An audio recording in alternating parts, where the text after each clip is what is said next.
Men will decrease and women will increase. Now, what is behind that? There are actually a number of good explanations. One is it's possible that it would be because of wars. And typically in wars, more men will die than women. So because of wars, and we know towards the end of time there will be a lot of killing and a lot of wars. So then men will be decreasing in number and women will increase in number. That's one. Two, for whatever reason, people will just give birth to more women. And there's some very, very interesting articles on and theories from scientists as to why more women are being born. So, and no one knows for sure, but there's some very interesting theories and a good back and forth. Nice, research if you want to look into that. But either way, whether it's natural causes or due to deaths and what have you, or some virus comes that will just target men. For example, the nagging virus only kills men. Anyways, just kidding. Just kidding. Until the hadith says, until there is a single man to 50 women. Single man to 50. Or the hadith actually says that the 50 women will have one qayyim, which was one person who looks after them. We're not talking about husbands here, but one person will have 50 female family members to look after. They're all under his care or in the same house or what have you. All right. That was that hadith. It mentioned a ton of things. A lot of them are happening and a lot of them are just gradually increasing. But again, every time you look at the signs before the Day of Judgment, there's just a testimony to the truthfulness of the Prophet ﷺ and that he was a genuine prophet. Otherwise, how would he know all this in the future?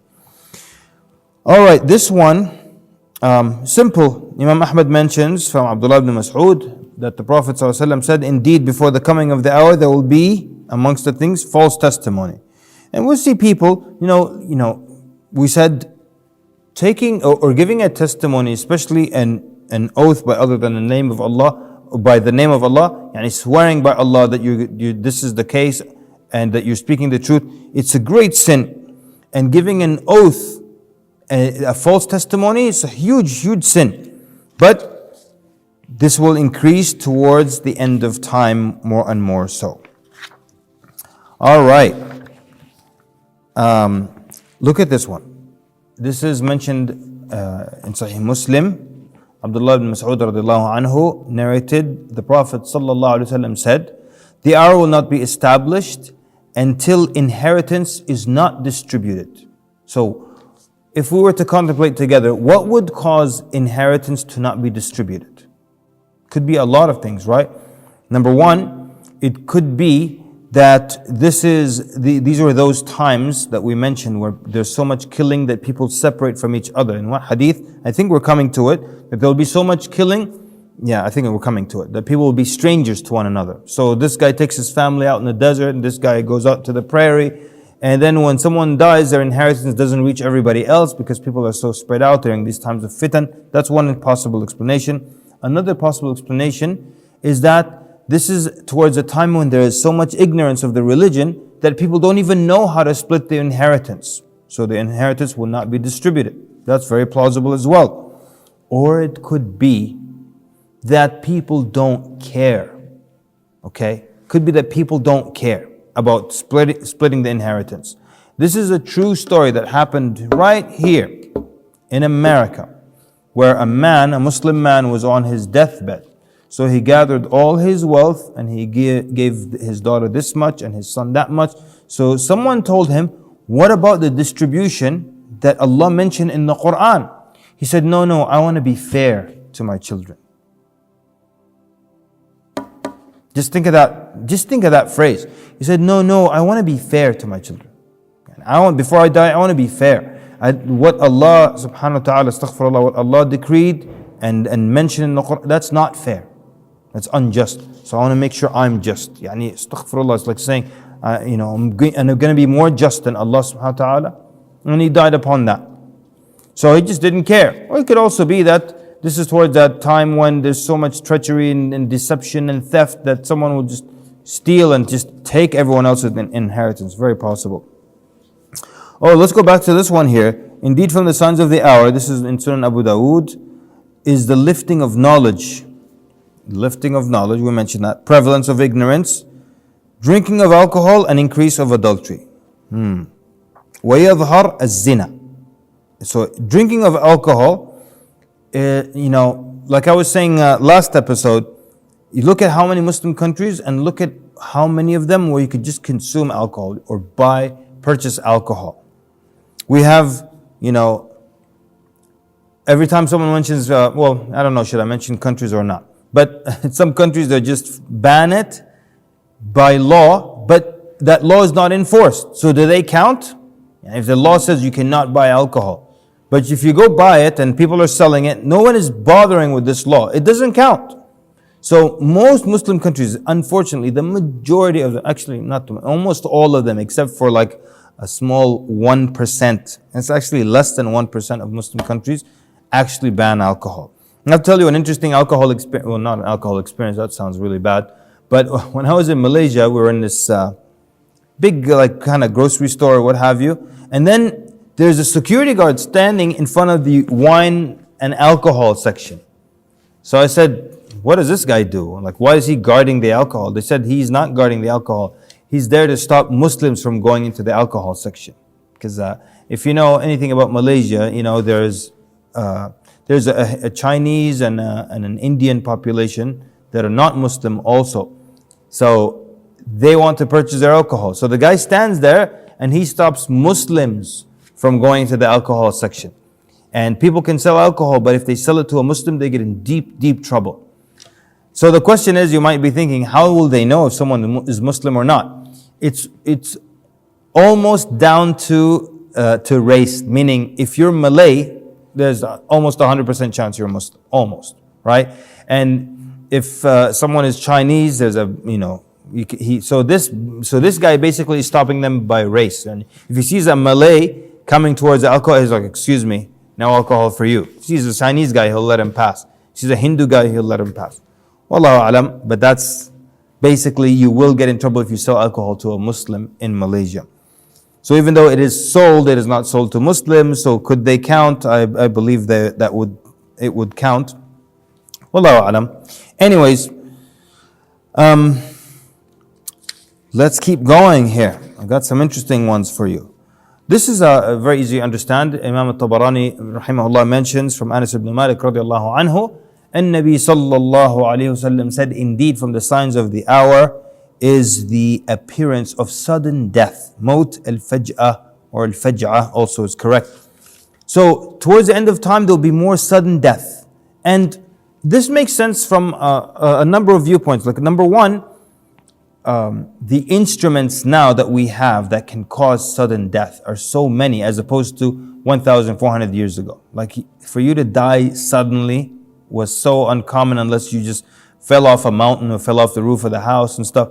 But now we can fall off the mountain and the roof of the house, and add to that, get hit by bus number 3 on your way to work. Car accidents are killing like 10,000 car accidents a day in America. So there are many car accidents. These are things that just, I'll go to the store, I'll be right back. Boom, the guy just doesn't come back. Otherwise, he was perfectly healthy. And of course, we've got crime and guns. People, and guns are very instant. I don't think we can argue that. All these increase sudden death. And sudden meaning no one saw death coming. Like someone was healthy completely, and then you saw him in the morning, and they tell you in the afternoon, oh, so-and-so died.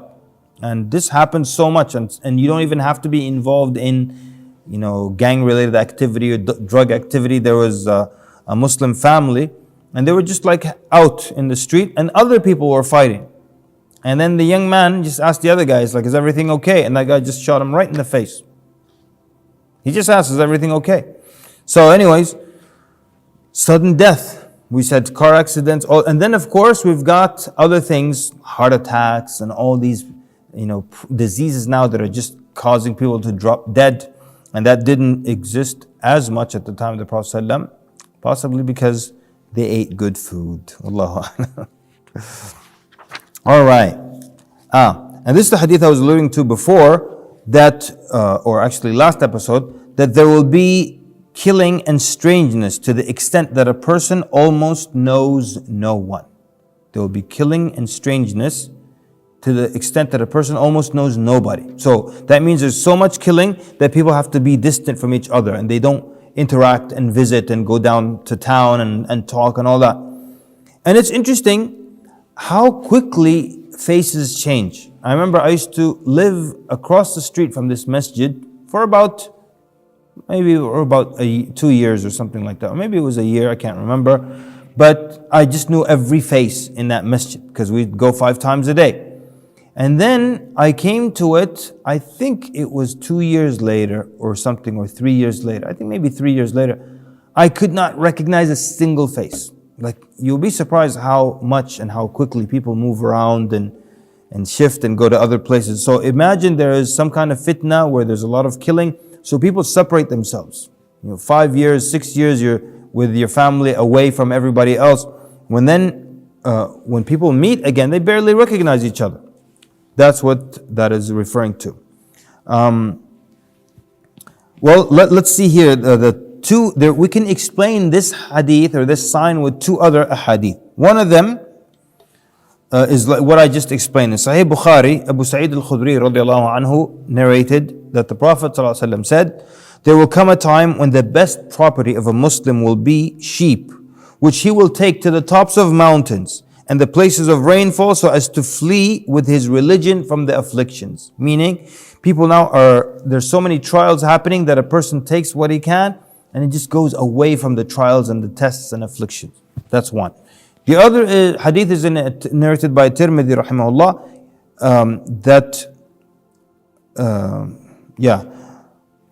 this hadith is talking about people actually breaking away from the community. And it's a really beautiful hadith, and it's important for us to always remember a hadith like this. The Prophet ﷺ said that الذي يخالط الناس ويصبر على أذاهم خير من الذي لا يخالط الناس ولا يصبر على أذاهم. The one who mixes or mingles with people, interacts with people, and is patient upon their harm. There's something beautiful here. We see the fact that you interact, there's going to be harm. Why? Because there will be miscommunication, misunderstandings. There has to be some kind of harm. The fact that you interact with people, there will be harm, either from you to them or from them to you. So, الَّذِي يُخَالَطُ النَّاسِ, and by virtue of them mixing with the people, this is the result, it has to happen. وَيَصْبِرْ عَلَى أَذَاهُمْ, and is patient upon their harm, is better than the person who does not mingle with people, he does not mix with them, he does not interact with them, and is not patient upon their harm. And you see this a lot happening in the community. You'll see someone who never shows up to the masjid. "Oh, I just live across the street. Why don't you show up?" "Oh, I came here a couple of times and I had some, problems with people, or some people said something nasty to me." You would have been a better person to keep coming back and being patient with their harm. It is never, and there's no excuse for staying away from the Muslim community because, there are some mean women here or there's some rude guy in the musalla. First of all, you harm yourself when you stay away from the house of Allah Azza wa Jal and the jama'ah and the remembrance of Allah and the classes and all that stuff. That's the first thing. The second thing, you're just already not being the better person you could have been by not being patient. Our religion is just so built upon us congregating. We congregate daily, weekly, yearly, and sometimes beyond a year, like the eclipse prayers. It's all about community and being together. And the Prophet ﷺ gave us analogies of how the wolf will eat from the sheep that strays away from the flock. So it's about being together. So it's not an excuse that, there's one rude guy or 4 rude people in the masjid, I'm not going to go back. Your job is to come back and to be patient. So that explanation of people breaking away from the community, and that hadith is really beautiful. People really should remember it. And a lot of times, the good people will leave because, there's some rude person in the masjid. So then what happens? If just think forward, then we'll have masajid just filled with the rude people who sent the good people away who didn't want to be patient. Then is that even appropriate that that's what we have left in the masajid? So all of us as a community, we're to pardon, forgive one another, and keep coming back to the house of Allah. Some people will disappear for months. What happened? That sister was rude to me. But this is Allah's house, and it's not her house. Keep coming back and be patient and make friends, make peace.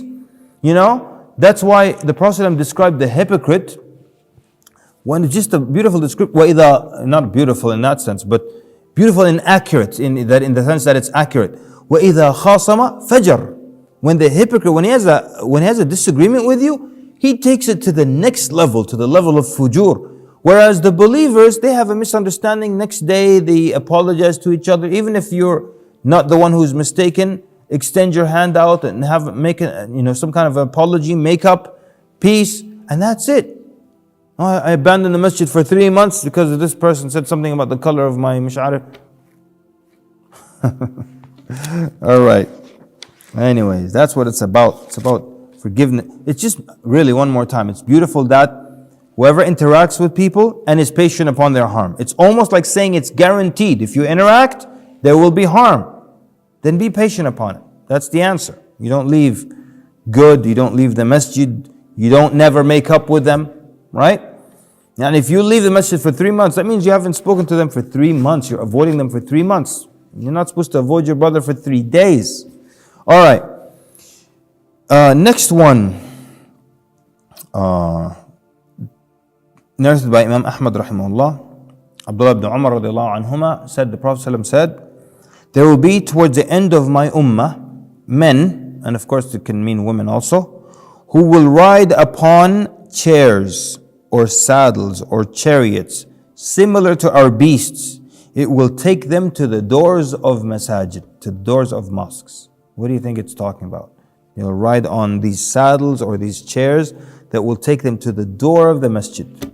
Yeah, I think everybody got it. Next, some people said, with the chairs translation, they said it's like wheelchair. You've seen a Muslim go to the masjid on a wheelchair. Sitting on a chair takes him to the door of the masjid.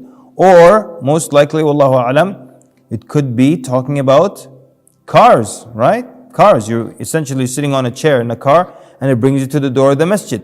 And we use cars to come to the masjid all the time. And sometimes if you don't have a car, you can't come to the masjid. Now, but again, I don't want to be guilty of what I mentioned in the introduction to this series, that we always interpret things based on our time. What if some invention is going to come that will be more prevalent, and I'm not going to say flying chair or something weird, but what if something else is going to come in the future, and that will be the means of transportation, and that's what people will use to get to the masjid? It's possible.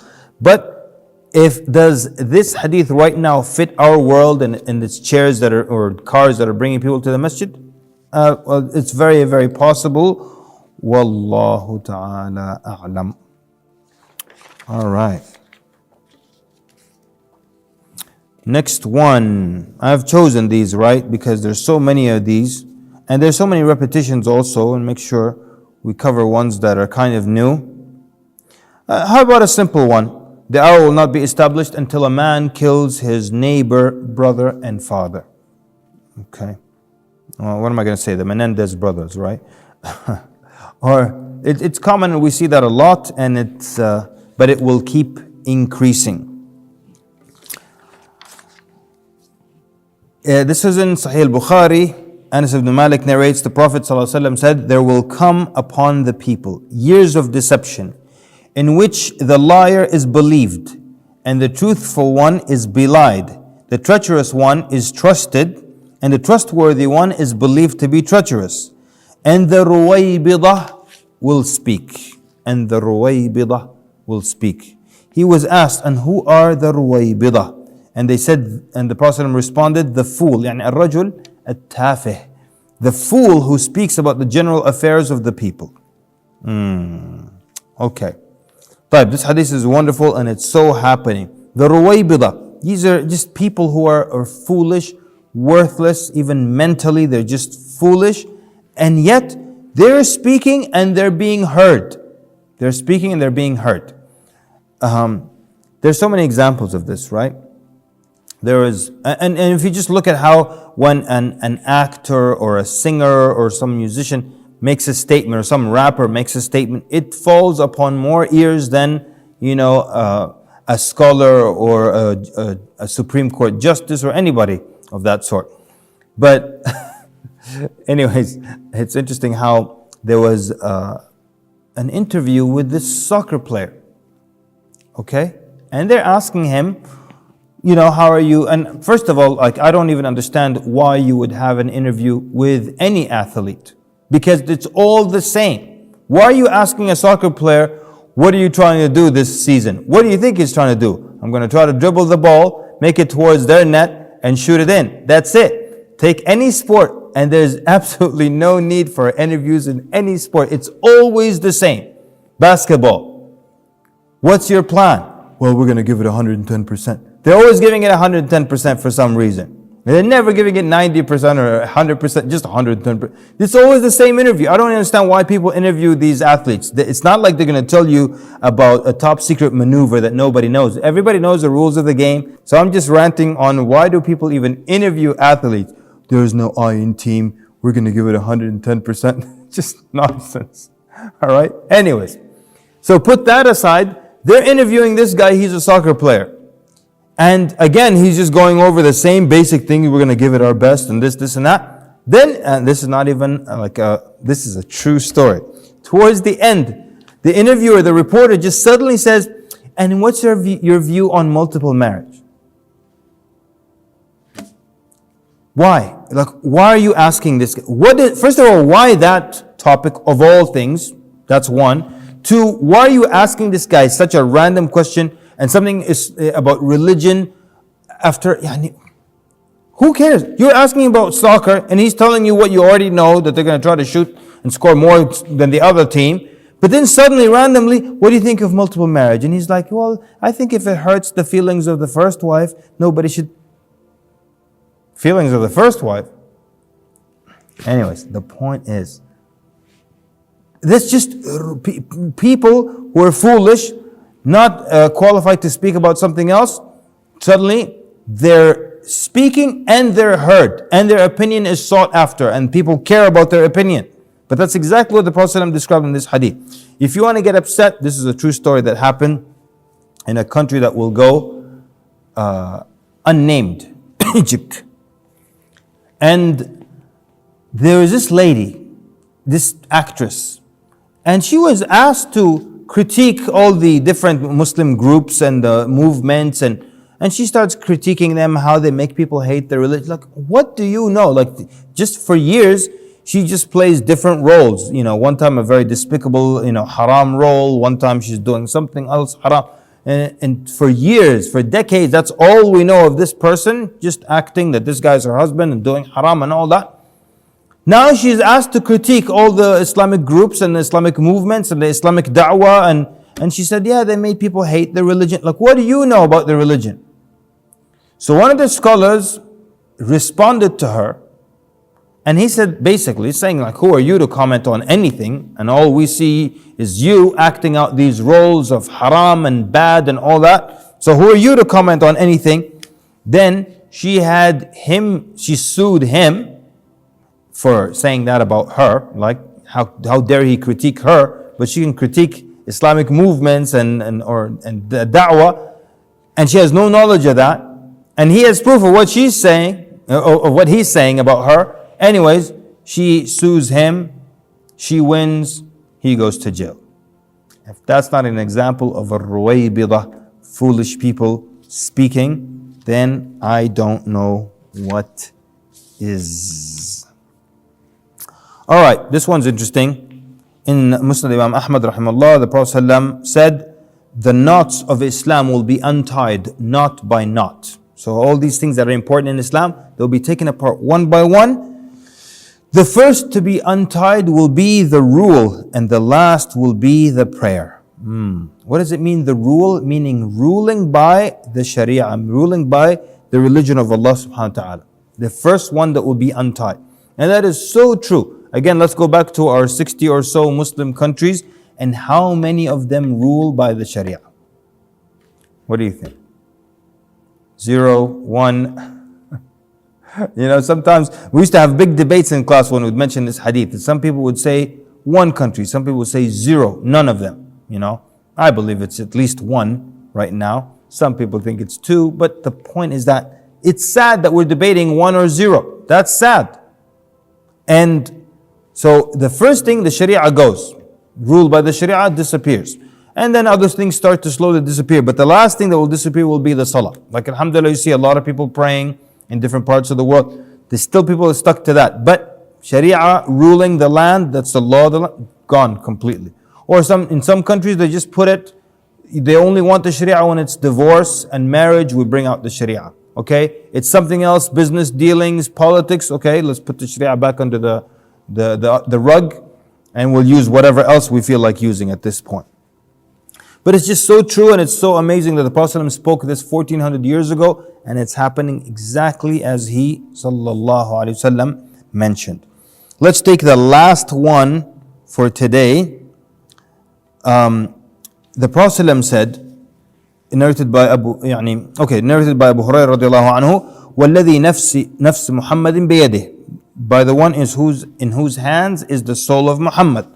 لَا تَقُومُ السَّاعَةِ حَتَّى يَهْلِكَ الْوُعُولِ, the hour will not be established until the wu'ul are destroyed, وَيَظْهَرْ التُّحُوت, and the tuhut appear or ascend or emerge. فَقَالُوا يَا رَسُولَ اللَّهِ وَمَا الْوُعُولُ وَمَا التُّحُوت, they said, Ya Rasulullah, what are al-wu'ul and what are al-tuhut? Like, what are these terms? What does that mean? قال صلى الله عليه وسلم الوعول وجوه الناس وأشرافهم. The wu'ul are the nobility and the best of the people. والتحوت الذين كانوا تحت أقدام الناس, and the tuhut are those that were under people's shoes, downtrodden basically. The people that were downtrodden, لا يعلم بهم, يعني nobody knows of them, nobody knows who they are. They were just under people's shoes, the downtrodden, and then they ascend, and the nobility and those nobles, they're the ones who are pushed down. It's kind of very similar to what I was saying earlier with the not just the Ruwaybida, but similar to that, where or Luka' ibn Luka', where you'll find someone who is just unworthy and they're prosperous, or they're listened to, or they're heard, or they're the ones who ascend in society, while the important ones, the nobility, the people who are noble, people who actually have something to contribute, they're the ones who disappear. So they'll be destroyed. And again, you can see this if you just look at the most popular people in America, and where are they as far as being academics or being lawmakers or people who have some kind of positive input towards people's lives. Look at those most followed on Twitter or Instagram or what have you, and it'll just be someone who prevents some cheap type of entertainment, some rapper or some musician who offers nothing of value. All right? And I don't listen to rap, but I know what's going on. I know there are some rap songs that are nothing. The whole song is just how to stash the drugs away and how to sell it without getting caught. Okay. And I can do that with any other genre as well. Okay. So it's not just rap music. All of it, just all these performers, artists, entertainers, so much of what they're saying is just nothing but garbage. And then, again, I've just picked Supreme Court justices. Can people even mention 3 of them? Can people mention 3 of them? But they'll mention the 3 stooges by name. Anyways, that's outdated, isn't it?